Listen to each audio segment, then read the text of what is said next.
Salut, on y va. Bonjour. Bonjour Fred, j'espère que vous allez bien.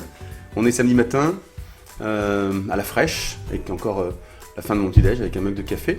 On va se faire un petit magazine comme d'habitude, en répondant à toutes vos questions. C'est parti, on y va. Excusez-moi. Je vais commencer par répondre aux questions qui sont les plus anciennes parce qu'en fait, je me rends compte que j'arrive pas à dépiler suffisamment. Donc d'ailleurs, les gens qui disent, bah, il me répondra jamais. Alors on va faire ça, je prends les plus anciennes et puis je vais remonter. Je sais pas jusqu'où je vais monter, mais je vais essayer de monter. Ok ? Alors, ça commence par une critique. Allez, on y va. Annick, bonjour. Pourquoi pratiquement toutes vos vidéos sont en accéléré, sans explication ou pas assez ? J'adore aussi Valérie, par exemple, elle explique très bien et d'un seul coup, ça part en accéléré, donc plus de détails et de mélange de couleurs, d'explications, du geste, etc. Aïe, aïe, aïe, aïe, aïe. Bon, eh ben écoute, Annick, d'abord Fred prend ça, donc démarre comme ça. Je devrais préparer plus. Hein.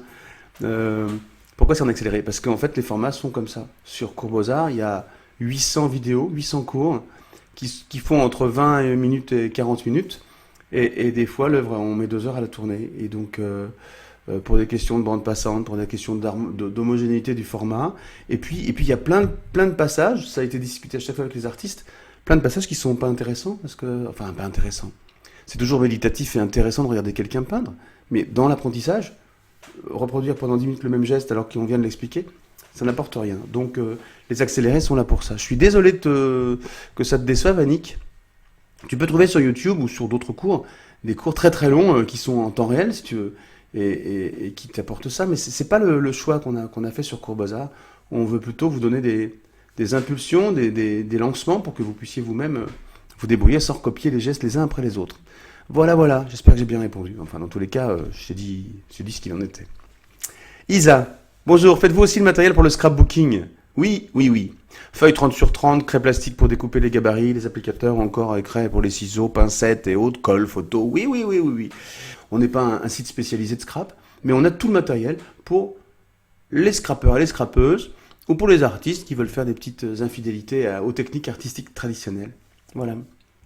Ok Isa ? N'hésite pas, hein, sinon si tu ne trouves pas, tu nous passes un petit message sur le site, on y répond tout le temps. Julien, cool. L'abstract est-elle mieux que la Lefranc-Bourgeois en fine ou équivalent ? Merci. Ah, oui, on a une belle promo en ce moment, elle existe encore sur la peinture abstracte de Sennelier, vous savez, dans ces pochettes souples là. Et donc la promo est super importante, c'est une extra fine, l'abstract. Donc la Lefranc-Bourgeois est très très bonne, mais la Lefranc-Bourgeois fine est moins concentrée en pigments que l'abstract. Alors, tu dis, est-elle mieux ? Non, elle n'est pas mieux ni meilleure. Après, tu sais, on a tous même avec les acryliques, on a une relation particulière à la peinture et on aime ou on n'aime pas. Moi, j'aime bien l'abstract, voilà, sinon j'en parlerai pas. J'aime bien le Lefranc aussi, plus classique.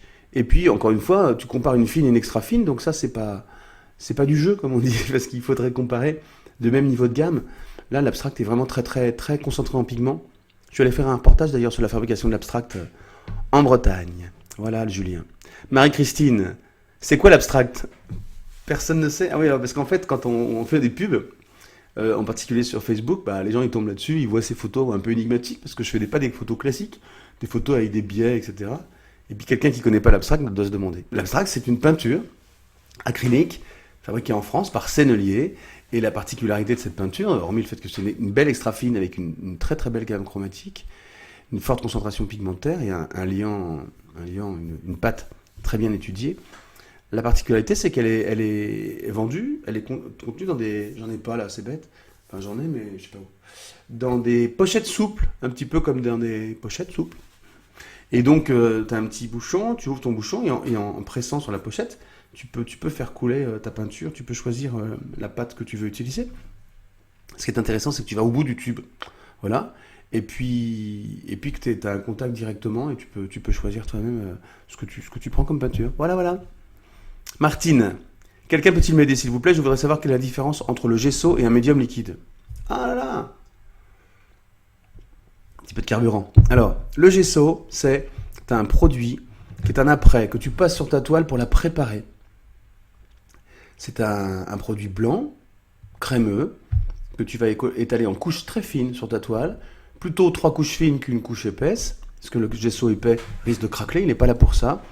Et ça va te préparer ton support, et ça va réduire un petit peu les infractuosités de la toile, quand tu prends une toile en lin par exemple, Et ça va surtout permettre une bonne accroche de la peinture, et puis permettre que la peinture ne pénètre pas dans la toile, mais reste au-dessus, la couleur. Voilà, ça c'est le gesso.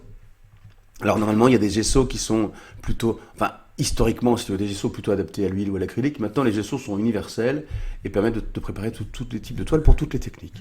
Voilà. Ça, c'est le gesso. Et le médium liquide, eh ben, un médium liquide, médium, c'est un médium, donc c'est quelque chose qu'on va ajouter au pigment ou à la peinture, et comme il est liquide, celui dont tu parles, ou un gel liquide ou un médium liquide, ça va avoir un effet sur la peinture. Sur ta peinture, ta pâte acrylique par exemple, ça va la diluer, par exemple s'il est liquide, ou l'épaissir s'il est épais. Là tu parles de médium liquide, donc ça va la liquéfier. Oh là là, j'espère que je suis clair. Je reprends. Le gesso se met pas dans la peinture, il est blanc, il reste blanc, donc sinon il va transformer toutes les couleurs. Il s'applique sur la toile, et ça te permet de préparer ta toile. Et le médium liquide se mélange à la peinture, et ça te permet de travailler de manière plus liquide. J'aurais pas dû prendre le café. Ok Martine? N'hésite pas si tu as d'autres questions. Marie, quelle est l'adresse du magasin Rare? Ah oui, alors là aussi, on a lancé une petite campagne de pub, petite, hein, pour se faire un peu plus connaître le magasin, notre magasin de Lille, notre magasin d'ailleurs. On n'est pas une multinationale, hein, on a juste un magasin et le site. Et le magasin Rare, c'est le nom Rare, c'est un jeu de mots entre notre robot, notre nom de famille, Art comme l'art, et puis Rare, c'est parce que le magasin est rare, il vaut le coup. Et donc on fait tourner une pub en ce moment sur Facebook pour faire connaître le magasin. Et donc il y a plein de gens qui demandent où ça se passe. Alors, tous ceux qui demandent où ça se trouve, c'est parce qu'ils ne cliquent pas sur l'image, parce qu'il y a toutes les explications derrière, mais c'est pas grave.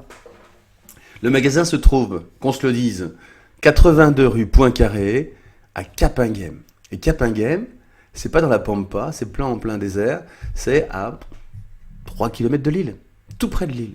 Lille a une rocade nord-ouest au-dessus, là, qui fait rejoindre l'autoroute de Dunkerque à celle de Gand. On a une rocade qui dessert toutes les villes de la banlieue du nord de Lille.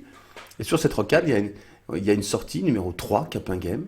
Et juste en sortant à 500 mètres, vous tombez chez nous. Donc on est tout près de Lille. Il y a un grand parking. On est en plein, pas dans la forêt, mais voilà, il y a de la verdure, il y a tout ce qu'il faut. On est dans une ancienne ferme. Donc c'est facilement reconnaissable. On est loin de la grande ville, pas de problème de parking. J'ai déjà dit 2 fois, c'est important. Et donc on n'est pas chez les Ploucs, on est à Lille, tout près de Lille. Sortie numéro 3, pour ceux qui sont du Nord, juste après la sortie d'Ikea, hein, parce que tout le monde connaît le grand Ikea, et Kinépolis qui a sur cette rocade nord-ouest, on est juste à côté. Voilà, j'espère que je vais te voir Marie.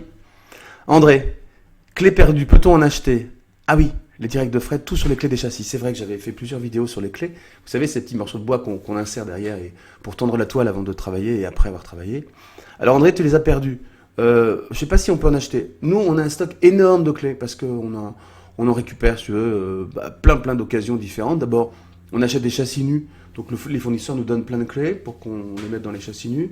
Et puis quand on a des toiles qui sont défectueuses, tu sais qu'on ne peut pas me vendre, on garde les clés au fur et à mesure. Donc on en a plein. Donc n'hésite pas André. Par contre, on ne va pas t'envoyer ça. Ce serait cadeau. Mais si tu fais voilà, la prochaine commande que tu fais, tu rajoutes un petit message. Tu dis Fred m'a dit qu'il pourrait envoyer les clés. Et on t'enverra une poignée de clés en bois pour que tu rajoutes dans tes châssis. Il n'y a pas de souci. Vous tous, hein, pas que André. Si vous manquez de clés, pas pour les collectionner, hein, pour vous en servir, vous dites que Fred vous a dit qu'on vous enverrait des clés en plus. Là, j'ai encore l'équipe qui va me dire mais qu'est-ce que tu as encore promis? C'est quoi cette histoire? Voilà, ok? Alors, Caris. Allez, Caris, on va dire que c'est ton prénom. Bonjour Fred, merci pour tes vidéos qui sont super. Merci. Elles sont pas super en qualité, super en contenu, j'espère, et puis super en bonne humeur, et puis en enthousiasme, bien sûr, en énergie, ça c'est sûr, c'est sûr. C'est ça que j'ai envie de partager. Donc, merci pour tes vidéos qui sont super. Allez, je le répète, tant qu'à faire. Moi, j'ai une question sur les feuilles d'or. Je ne sais pas comment on doit les appliquer. Avec du Bindex? Merci Fred, bisous. Ah, cool. Moi, j'aime bien les bisous.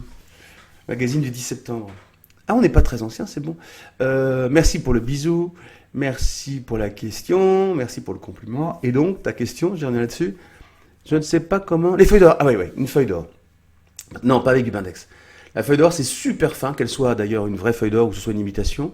Un papier métallisé, imitation or.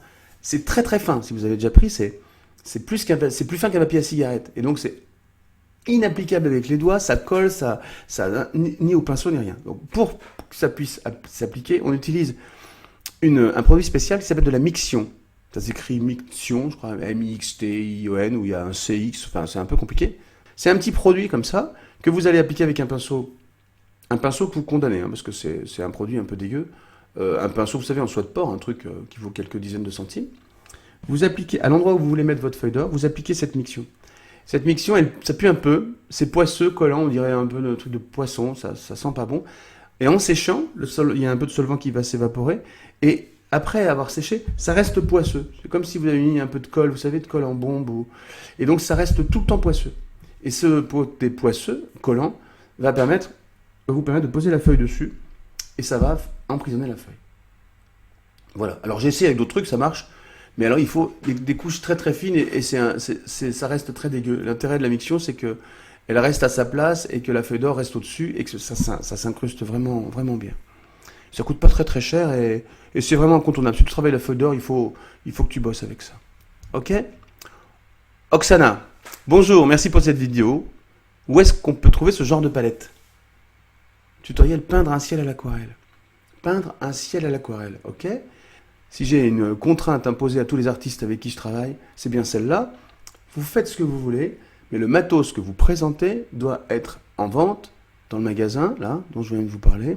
Sinon, ça génère des énormes frustrations. L'aquarelliste qui arrive avec son pinceau de la mort qu'elle achète en Angleterre, etc.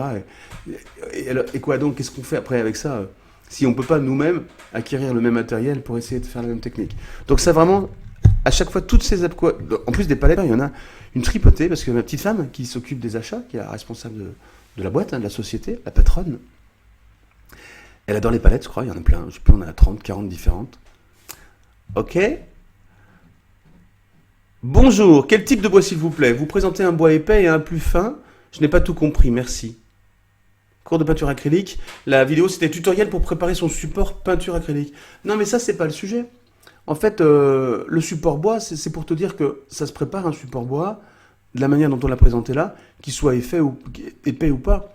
Pour travailler sur du bois, moi je travaille sur du bois, sur des châssis en bois que Châssis France fabrique. Pour moi, j'exagère, c'est pas vrai. On a commencé à bosser ensemble. Moi, j'utilise des châssis en bois, là. Je sais pas si vous voyez ça, c'est des châssis en bois à l'envers. L'épaisseur de la planche est pas importante parce que sinon c'est très lourd. Donc ça devient galère. Le bois est aussi assez fin et tendre. L'important, c'est la préparation que tu vas lui faire dessus et les couches de gesso et de préparation que tu vas appliquer pour pouvoir peindre après. Après, il ne faut pas qu'il y ait trop de fibres. Tu peux faire ça sur n'importe quel bois. Il ne faut pas qu'il y ait trop de fibres ni de trame parce que sinon, ça va influencer tes traits de pinceau. Mais sinon, tu fais ce que tu veux. Alors moi, je peins sur tout ce que je trouve. Ok. Françoise, bonjour. Peut-on couler dans un moule autre chose que du plâtre? Par exemple du ciment ou du béton. J'aimerais faire des moulages pour décorer mon jardin. Ah ouais, c'est chouette ça. Autre question, le moule en alginate peut-il être recyclé pour en faire un autre moule? Merci pour votre réponse. Ah ouais, c'était dans le festival de résine et moulage. Alors attends, l'alginate, ok, recyclé pour en faire un autre moule. Non, l'alginate, une fois que ces algues là, c'est un truc, une préparation naturelle à base d'algues, une fois qu'elle est figée avec l'eau, etc., c'est mort. Tu peux pas t'en servir. Ou des chewing-gums si tu veux, peut-être. Mais pas un nouveau moule, c'est pas possible. Alors l'autre question, c'était quoi? Peut-on couler dans le moule, moule alginate, autre chose que du plâtre? Par exemple du ciment ou du béton? Ouais, il faut que ce soit fin par contre. Il faut que ce soit très très fin. Il faut que tu fasses des petites sculptures. Et puis ça va... Alors il faut bien que tu passes soit du talc à l'intérieur, soit plutôt de la vaseline d'ailleurs pour être sûr qu'il n'y ait pas une adhérence. Mais ouais, si tu peux couler, si ta masse de couler est suffisamment liquide et va dans toutes les fractuosités, il n'y a pas de souci. Chimiquement, c'est pas incompatible, si tu veux. Après, le degré de finesse et tout ça, c'est avec du plâtre très fin qu'on y arrive. Du ciment et du béton, tu risques d'avoir... ou alors, il faut que ce soit des formes très simples, quoi.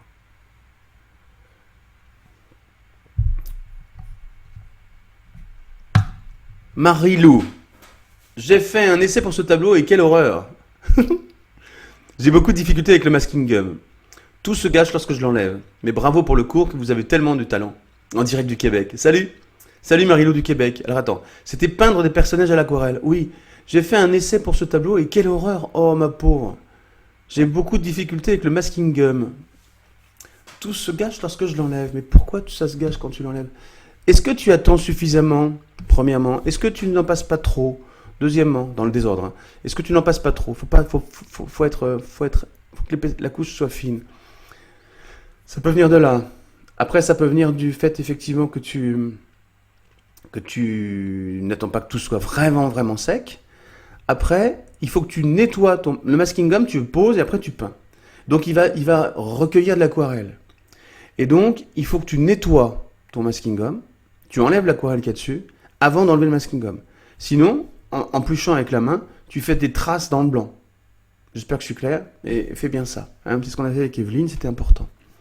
Et après, il y a peut-être la qualité du papier que tu utilises, parce que alors, moi, je suis pas un aquarelliste, hein, mais j'ai pas de problème avec ça. C'est pas simple, c'est pas compliqué normalement, pardon. Mario. Bon, je bois un peu de café pendant que je parle, parce que c'est pas facile. Bah ça j'ai déjà fait, c'est quoi l'abstract, c'est déjà fait. Merci pour ce très bon moment d'art et de partage. J'aurais aimé une vue du tableau fini, mais c'était très chouette quand même. Peindre un ciel à l'aquarelle. Eh ben, c'était pas... Ah, je suis désolé. Ah oui, c'était avec Dominique Darras, je crois. C'était dans le magasin. Bon, je sais pas, je suis désolé. Il est quelle heure? J'en suis où? Parce que là, ça y est, j'ai encore oublié. Non, ça va, 16 heures. Ok. C'est bon. Mathilde. Merci Fred. Tu sembles bien l'aimer ton Nord, j'en viens. J'y ai toujours vécu. J'ai émigré en Normandie près de Granville, j'en suis à un quart d'heure de la mer, et je bénéficie d'une campagne magnifique. Il est vrai que je regrette un peu le Nord parfois, à certains égards, mais je m'habitue très bien. Ici, les ciels normands sont fantastiques l'hiver, la mer est changeante, mais jamais de couleur identique. Wow. Et je pense que chaque région finalement est belle. Tout dépend de ce qu'on y a vécu, événements parfois douloureux en tout cas. J'aime t'écouter, le son est bien meilleur que dans ton journal hebdomadaire. J'ignore pourquoi d'ailleurs. Ah ouais, parce que je prends une voix. Ah oui, tu parles de mes podcasts. Je vais vous en parler après. Bon, ok. J'ai un peu de retard, je vais rattraper les vidéos non encore écoutées. Je souhaiterais savoir comment t'envoyer les œuvres pour avoir ton avis sur mon travail d'artiste. Peut-être pourrais-tu répondre à ma question lors du prochain rendez-vous hebdomadaire. Merci, bonne semaine. Bah écoute, ouais, c'était bien. La vie d'artiste. Ah, t'étais sur l'épisode 1.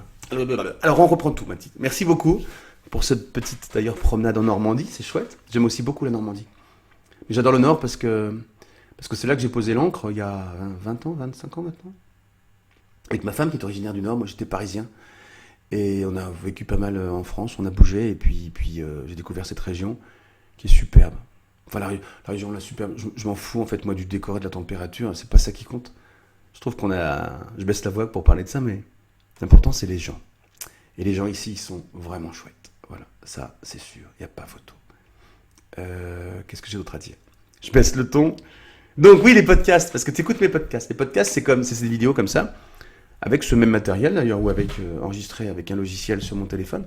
Et puis c'est des choses où il n'y a pas d'image, il n'y a que du son. Donc c'est plus intimiste. Je fais moins le clown si tu veux. Donc, et puis les intonations sont plus basses. Parce que en plus c'est de l'introspection, c'est des réflexions personnelles sur la vie d'artiste et pas du tout sur le matos, sur les problèmes techniques.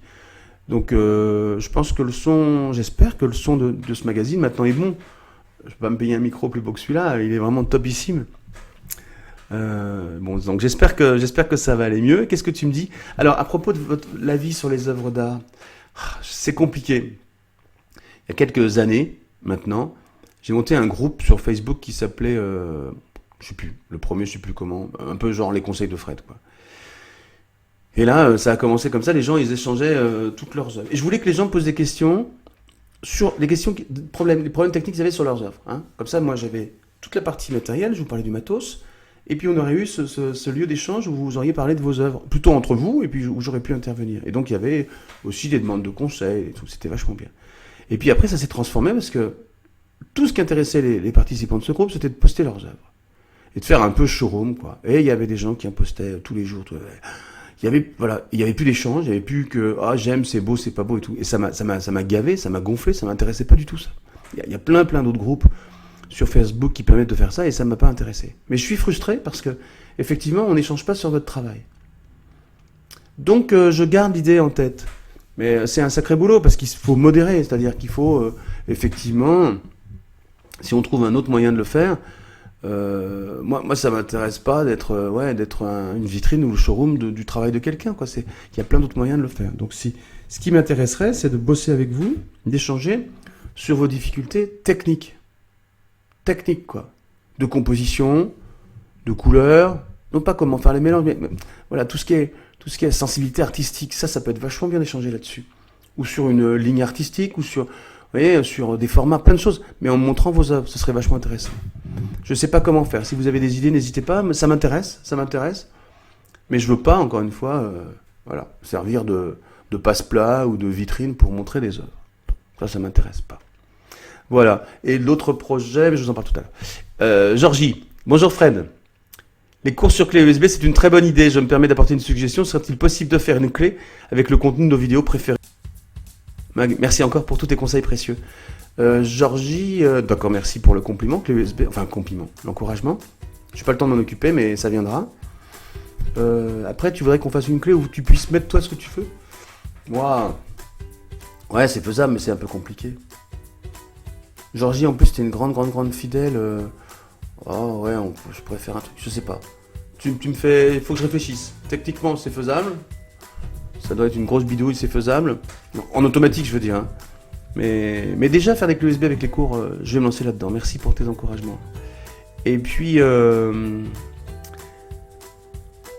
termine par Hélène. Hélène, bonjour Fred. Comme tu n'as pas parlé des ateliers en direct, j'espère que c'est toujours d'actualité. Même avec une participation, ce que je trouve normal. Bonne reprise à toute l'équipe. Merci. Écoute, bien sûr qu'il y aura une participation. Les ateliers en direct, redémarrons. Je ne vois pas le bout du tunnel là pour l'instant. Je ne sais pas comment faire. L'équipe est réduite, les samedis sont très chargés, donc si moi je m'enferme pour faire du direct le samedi après-midi alors qu'on a quand même besoin de moi au magasin, ça va pas être facile. Donc c'est pas... Par contre il y a prochainement une conférence en direct avec Nicolas qui arrive, et puis les ateliers ça arrivera, c'est sûr que ça va arriver, mais c'est pas simple encore à organiser, mais je vais le faire. Voilà. Bon, je vais m'arrêter là parce qu'il est... Ouais, c'est bon, on est à peu près dans les 20 bonnes minutes. Voilà. Et puis, bah, c'est tout. Le petit truc que je vais tester aussi, je vais lancer des bancs d'essai, des tests. C'est-à-dire qu'il y a encore plein de produits qui sont là, qui attendent depuis je sais pas combien de temps que j'en fasse des vidéos, des tutos, là, comme toutes les autres sur YouTube. Mais je vais changer le format. Je vais faire du direct avec des moyens beaucoup plus simples, plus légers, sans montage, sans rien, sans zoom, sans rien. Et on va découvrir les produits ensemble. Je vais essayer ça. Vous me direz si ça vous plaît. Et si ça vous plaît, je continuerai. Et si ça vous plaît pas, je m'arrêterai. Voilà. Je vous souhaite, j'ai l'impression que j'oublie quelque chose. Bon, on va se retrouver la semaine prochaine, hein, c'est pas grave. Je vous souhaite une magnifique semaine.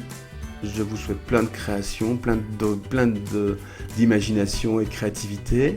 N'hésitez pas à poser toutes vos questions, je suis là pour y répondre. Et je vous fais des gros bisous. Salut!